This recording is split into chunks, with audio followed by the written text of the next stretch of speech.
Student तो आज अपन discuss करेंगे क्रोमोसोमल एब्रेशन या अपन ये बोलते हैं क्रोमोसोमल म्यूटेशन। यानी बच्चों की क्रोमोसोम में चेंज होने से जो म्यूटेशन होता है उसके रिगार्डिंग आज का अपना टॉपिक है। ये बात क्लियर है बच्चों की क्रोमोसोम में अगर चेंज होगा तो इस चेंज की वजह से जीन का सीक्वेंस चेंज हो जाएगा या जीन का नंबर चेंज हो जाएगा, है ना। तो फिर जीन चेंज होगा तो कैरेक्टर तो चेंज हो ही जाएगा। क्लियर हुआ आपको। अब सवाल ये है कि क्रोमोसोम का जो एब्रेशन है वो कितने तरह से हो सकता है। तो क्रोमोसोम की या तो स्ट्रक्चर चेंज होती है या क्रोमोसोम का नंबर चेंज होगा, राइट। तो आप देख रहे हैं यहाँ पर या तो स्ट्रक्चर चेंज होगी या उसका नंबर चेंज होगा, करेक्ट। अब क्रोमोसोम की स्ट्रक्चर चेंज होती है वो चार तरीके से होती है: डिलीशन, इन्वर्जन, डुप्लीकेशन और ट्रांसलोकेशन। तो क्रोमोसोम स्ट्रक्चर चेंज के कितने वे हैं? 4। कौन कौन से? डिलीशन, इन्वर्जन, डुप्लीकेशन और ट्रांसलोकेशन, राइट। अब ये क्या होते हैं इनको आज के लेक्चर में हम एक्सप्लेन करेंगे। सिमिलरली जो नंबर चेंज है वो भी दो तरीके का होता है, एन्यूप्लॉइडी और euploidy, correct. So number change कितने तरह का होता है? दो तरह से, एन्यूप्लॉइडी और यूप्लॉइडी। प्लॉइडी मतलब क्या होता है?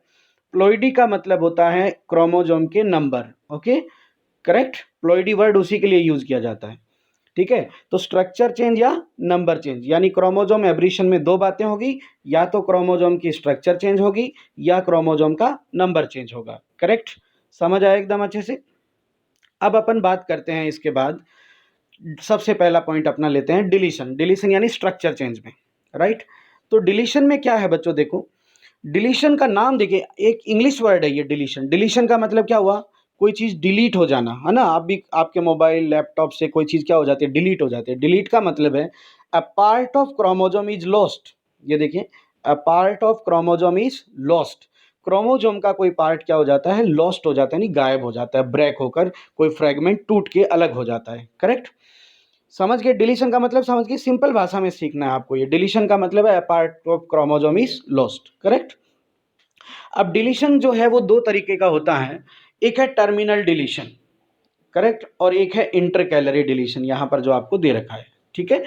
अब टर्मिनल, अब देखो सब चीजें नाम पर है। देखो टर्मिनल, टर्मिनल क्या होता है? कोई एक एंड होता है, और इंटरकैलरी क्या होता है? बीच में होता है, ठीक है ना। तो टर्मिनल डिलीशन का मतलब है कि क्रोमोसोम का कोई एंड वाला जो पार्ट है वो डिलीट होके अलग हो जाएगा। तो आप इस इमेज में देखिए, आप ये वाली जो इमेज है यहाँ पर देखिए कि एक क्रोमोसोम है, उसके फ्रेगमेंट दिखा रखे हैं ए बी सी और डी, करेक्ट। अब यहाँ पर जो ब्रेक हो रहा है वो क्या हो रहा है? डी पॉइंट यहाँ पे ब्रेक हो रहा है, ये वाला, राइट। तो डी पॉइंट यहाँ से ब्रेक होकर अलग हो रहा है। देखो ए बी सी तो एक साथ रहे और डी पॉइंट ये क्या हो गया? अलग हो गया। तो क्रोमोसोम का जो पार्ट लॉस्ट हुआ है वो पार्ट कौन सा हुआ है? टर्मिनल वाला लॉस्ट हुआ है, यानी एंड वाला लॉस्ट हुआ है, इसलिए इसको बोलते हैं टर्मिनल डिलीशन। सेकंड देखिए क्या है? इंटरकैलरी। इंटरकैलरी का मतलब मैंने अभी क्या बताया था आपको कि बीच में से। तो ये क्रोमोसोम है, देखो ए बी सी डी ई, ये इसके फ्रेगमेंट है। इस बार जो डिलीशन हो रहा है वो टर्मिनल एंड से नहीं हो रहा, वो बीच से हो रहा है। देखो ये सी और ये डी, यहां से डिलीशन हो रहा है, राइट।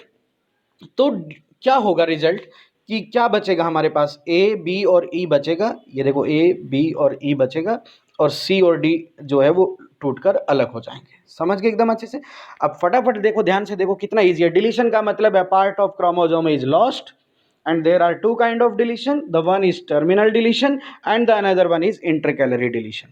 Terminal deletion में end वाला part delete होगा और intercalary में बीच वाला part delete होगा। क्लियर?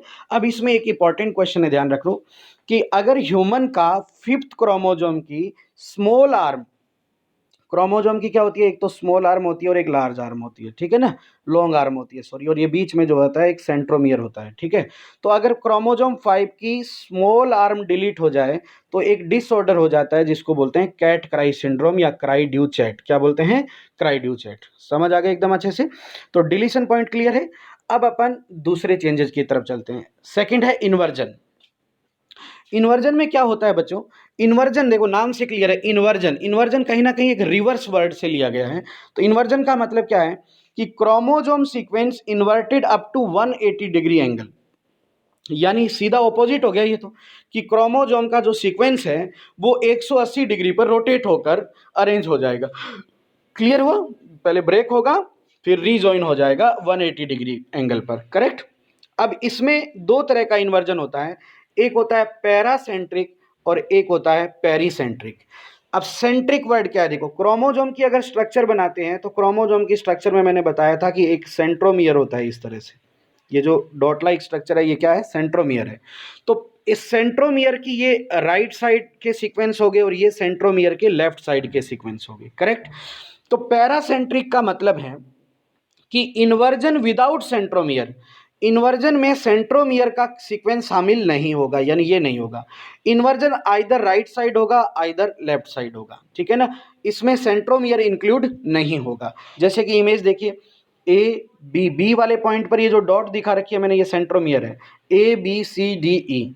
तो देखो जो इन्वर्जन हुआ है वो सेंट्रोमियर की लेफ्ट साइड पर हुआ है, देखो यहाँ पर इन्वर्जन हुआ है, राइट। तो इन्वर्जन में 180 डिग्री पर रोटेट होगा, ए बी में तो इन्वर्जन हुआ ही नहीं है तो वो तो एज इट इज रखिए। और अब आगे देखो इन्वर्जन किस में हुआ है, सी डी ई में हुआ है, तो इनको 180 पर रोटेट करोगे तो क्या हो जाएगा, ई डी सी अरेंज हो जाएगा, राइट। और पेरीसेंट्रिक क्या होता है, इन्वर्जन विद सेंट्रोमियर, यानी इसमें सेंट्रोमियर इंक्लूड हो जाएगा। अगर मान लो इसी डायग्राम में पेरीसेंट्रिक होता तो ये बी भी इंक्लूड हो जाता, करेक्ट।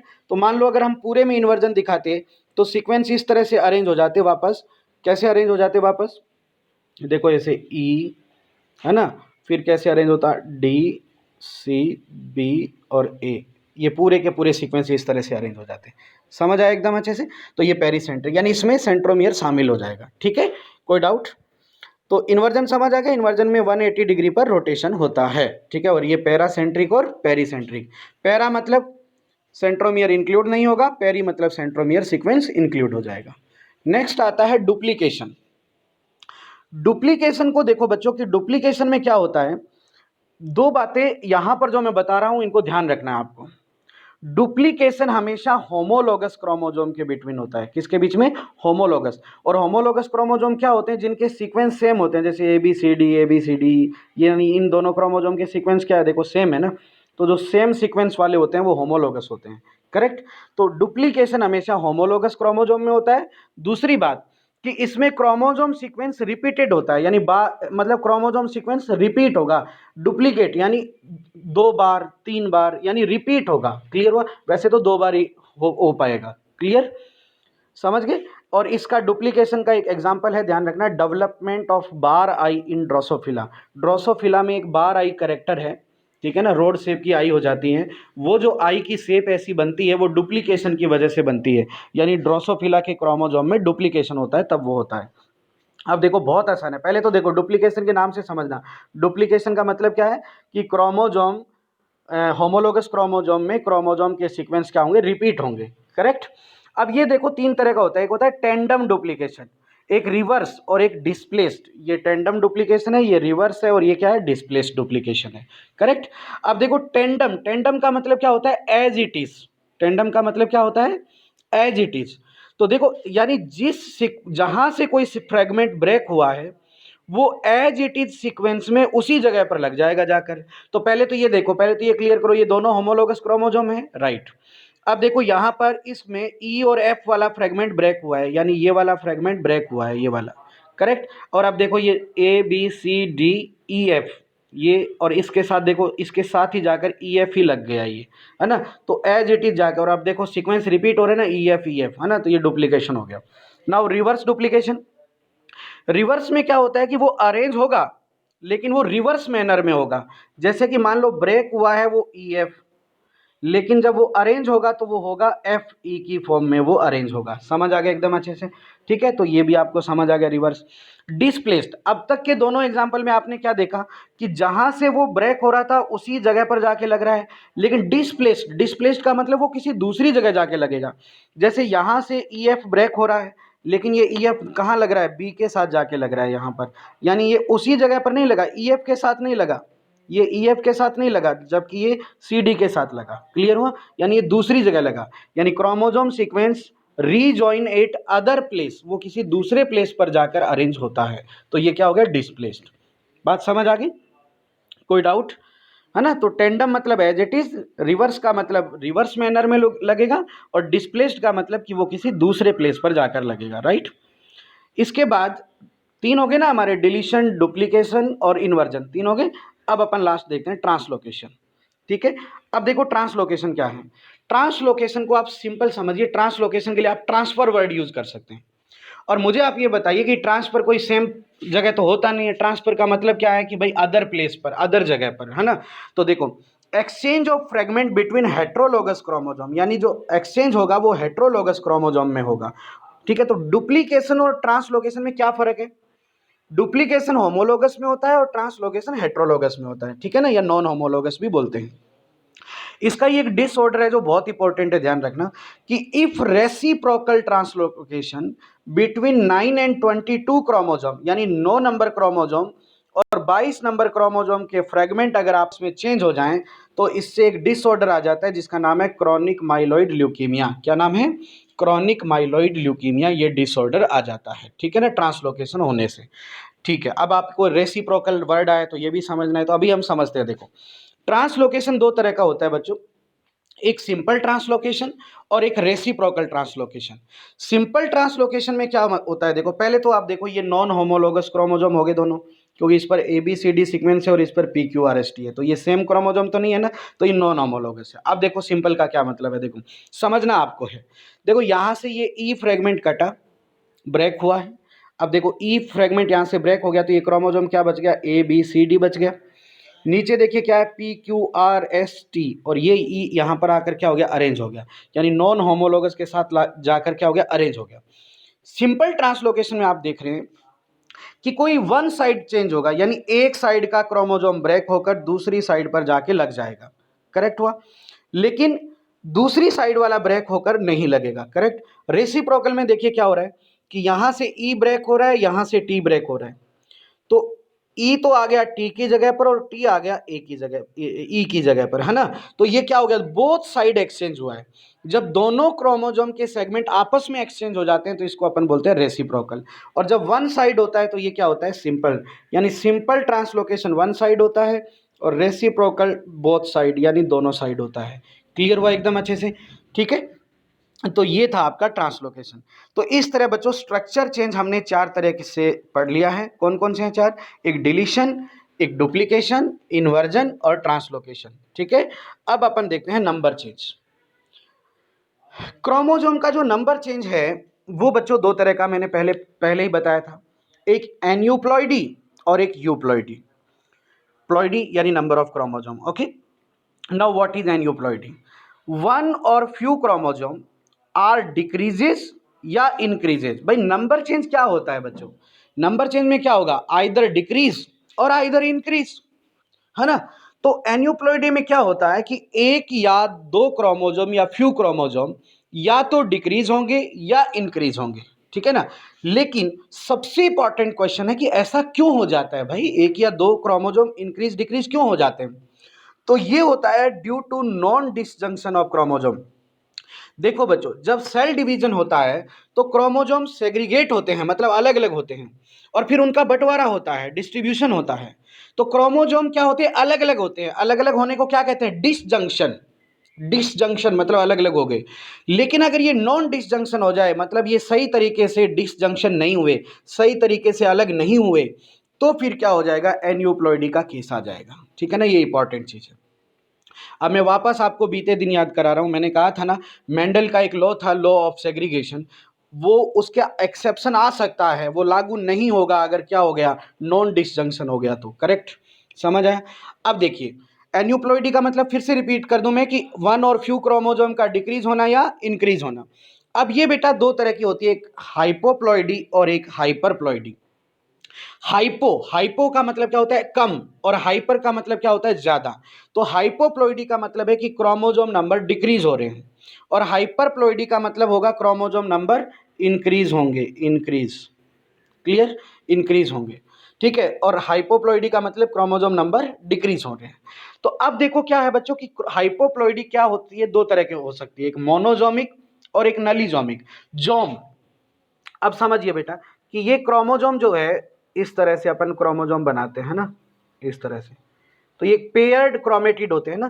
तो जोम मतलब क्रोमोसोम की बॉडी, जो क्रोमेटिड है उसके लिए अपन ये वर्ड यूज कर रहे हैं। तो मोनोजोमिक, अब क्रोमोसोम क्या है? पेयर में है, पेयर का मतलब 2n है, और उसमें से -1 एक कम हो गया, तो फिर क्या बचेगा, पीछे एक ही बचेगा, तो इसीलिए इसके लिए वर्ड ये क्या यूज किया, मोनोजोमिक। नलीजोमिक 2n-2, मतलब पूरा का पूरा ये पेयर ही जो है वो क्या हो जाएगा बताओ, डिलीट हो जाएगा, पूरा का पूरा पेयर ही, समझ आ गया, तो नील हो जाएगा, यानी नलीजोमिक।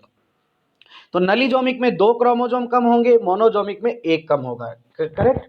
अब आता है हाइपरप्लॉइडी, तो इसमें क्या होगा, या तो 1 इंक्रीज होगा या 2 इंक्रीज होंगे, जैसे ऊपर 1 कम और 2 कम हुए थे। तो देखो ट्राइजोमी, ट्राइजोमी क्या है, 2n+1, तो देखो ये देखो 2n पेयर फॉर्म में था, लेकिन अब एक और एक्स्ट्रा जुड़ गए, तो ये टोटल कितने हो गए, 3 हो गए ना, देखो 1 2 3, तो ये ट्राइजोमी वर्ड हुआ। टेट्राजोमी होना तो पेयर चाहिए ना, नॉर्मली तो पेयर होना चाहिए ना, लेकिन 2 और एक्स्ट्रा आ गए, तो फिर ये क्या हो गया, देखो 4 हो गए, 1 2 3 4, तो ये क्या हो गया, टेट्राजोमी हो गया। ट्राइजोमी होने से डिसऑर्डर हो जाते हैं, जो मैं डिसऑर्डर वाले टॉपिक में पढ़ाऊंगा आपको। एक है डाउन सिंड्रोम और एक है क्लाइनफेल्टर सिंड्रोम। अब डाउन सिंड्रोम जब 21 नंबर क्रोमोजोम में ट्राइजोमी होती है, यानी 21 क्रोमोजोम पेयर में होना चाहिए था, लेकिन जब एक एक्स्ट्रा आ जाता है तो ये ट्राइजोमी हो जाएगी। 21 क्रोमोजोम में ट्राइजोमी होने से डाउन सिंड्रोम होता है। और क्लाइनफेल्टर सिंड्रोम में क्या होता है बच्चों, देखो नॉर्मली मेल का क्रोमोजोम क्या होता है, XY होता है, लेकिन इसमें एक एक्स एक्स्ट्रा आ जाएगा, तो ये क्या हो जाएगा, क्लाइनफेल्टर सिंड्रोम हो जाएगा, समझ आ गया। तो ये ट्राइजोमी होगी ना, XXY 3 हो गए ना ये, करेक्ट। इसी तरह मोनोजोमी से भी एक डिसऑर्डर हो जाता है, जिसको बोलते हैं टर्नर सिंड्रोम। तो फीमेल में सामान्यतः क्रोमोजोम क्या होता है, XX होता है, XX, है ना। तो अगर एक X कम हो गया तो फिर क्या बचेगा, पीछे एक X ही बचेगा, समझ आया एकदम अच्छे से। इसी तरह यूप्लॉइडी, यूप्लॉइडी में आप देखिए n नंबर, n का मतलब क्या होता है, गैमीट नंबर, गैमीट का मतलब आधे क्रोमोजोम। जीनोमिक नंबर, जीनोमिक का मतलब भी क्या होता है, आधे क्रोमोजोम। या क्रोमोजोम सेट, क्रोमोजोम सेट का मतलब भी क्या होता है, हाफ क्रोमोजोम। डिक्रीजेज या इंक्रीजेज, यानी इसमें कोई एक या 2 क्रोमोजोम कम ज्यादा नहीं होंगे, इसमें पूरे के पूरे हाफ क्रोमोजोम या तो डिक्रीज होंगे, या फिर इसमें पूरे के पूरे हाफ क्रोमोजोम क्या होंगे, इंक्रीज होंगे। बात समझ आ गई। अब देखो क्या है ये मोनोप्लॉइडी, 2n-n, 2n-n, 2n-n का मतलब क्या है बच्चे, 2n-n का मतलब है कि कोई नॉर्मल क्रोमोजोम क्या होते हैं बताओ, 2n होते हैं, और 2n-n का मतलब है कि आधे क्रोमोजोम इसमें कम हो जाए। सपोज कि 2n 16 है, और तो n कितने हो गए, 8, तो 2n-n कितना बचेगा, पीछे 8 बचेगा, है ना। तो इससे नीचे तो पॉसिबिलिटी होगी नहीं, n-n 0 थोड़ी करोगे, करेक्ट। तो सब कम से कम जो यूप्लॉइडी है वो क्या हो सकती है, मोनोप्लॉइडी हो सकती है। फिर डिप्लॉइडी, ये तो नॉर्मल स्टेज है, 2n होता ही है। ट्रिप्लॉइडी 2n+n क्या हो जाएगा, 3n हो जाएगा, है ना, यानी n के रेशो में बढ़ रहा है। देखो एक या 2 कम ज्यादा नहीं हो रहे, पूरे के पूरे n कम होंगे या पूरे के पूरे n ज्यादा होंगे। तो ट्रिप्लॉइडी का बहुत यूज है हॉर्टिकल्चर में, और इससे सीडलेस फ्रूट बनाए जाते हैं। क्या बनाए जाते हैं, सीडलेस फ्रूट, ये ध्यान रखिएगा। ट्रिप्लॉइड जो फ्रूट होते हैं वो सीडलेस होते हैं। नाउ पॉलीप्लॉइडी, पॉलीप्लॉइडी जैसे कि 4n 5n 6n, है ना, तो ये मतलब मल्टीप्लाई हो रहा है। नॉर्मल सेल क्या होती है, 2n होती है, ट्रिप्लॉइड क्या हो गया, 3n, है ना। तो पॉलीप्लॉइडी 4n 5n 6n, इस तरह से। पॉलीप्लॉइडी यूजफुल होती है बेटा प्लांट ब्रीडिंग में, यानी इससे हम जो है प्लांट ब्रीडिंग के अंदर ये कैरेक्टर्स यूज करते हैं और अच्छी प्लांट की वैरायटी बनाते हैं हम। लेकिन ये एनिमल के लिए हार्मफुल है, ध्यान रखना पॉलीप्लॉइडी, लेकिन प्लांट के लिए बेनिफिशियल है। हार्मफुल किसके लिए है पॉलीप्लॉइडी, एनिमल के लिए। अब इसमें एक एग्जांपल याद रखो, ये कई बार क्वेश्चंस पूछा गया है, तो मैं आपको ये बता देता हूँ। वीट, वीट जो है वो एक हेक्सा पॉलीप्लॉइड का एग्जांपल है, और वो भी एलो हेक्सा पॉलीप्लॉइड।